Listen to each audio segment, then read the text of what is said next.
I say yes. When I get a brand new puppy, I always take a week off work. Yeah. Always, always, always. It's a good idea. Yes. You know what's really important to note in that too is that week should still look like what your week will look like when you go back to work. Yes. Because it can be a very big culture shock for the puppy if they get used to you being around all the time and then all of a sudden you're gone. Just because they've settled into the new home doesn't mean that that's going to fly well with them. Right. So in a perfect world, that week home really mimics what your regular life is going to look like. And sometimes that means lots of crate time when you're home and just dealing with like that week I would spend helping my dog get used to their new surroundings, helping them learn how to deal with the crate, doing some early training, et cetera, and consider that an 8-hour period of time is a really long time for a puppy to be alone. Yes, so and it's often longer than 8 hours. Yeah, travel.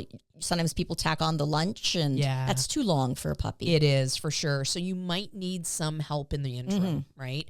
Hiring somebody to come in and just let the puppy out in the yard for a pee and maybe a little bit of a playtime, let them stretch their legs, have a little break. Right. You might have a neighbor that comes over, or maybe a responsible teenager in the neighborhood who has give them a little part-time job. Yeah, absolutely. And then what you're doing is you're balancing that stuff out, right? So as the puppy is growing, they're able to hold it longer. They're going to be able to go longer without that interaction. And they're also getting skills and whatnot while that's happening. Yes.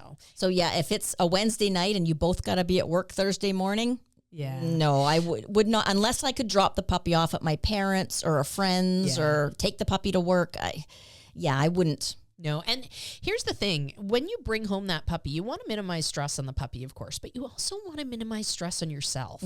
So bringing the puppy home and then going back to work the next day and worrying about the puppy all day long while you're working, that's stressful. I wouldn't want to do that. No. So, I mean, luckily I bring my new puppies to work with me, so I don't have to worry about taking time off. But, you know, at that is...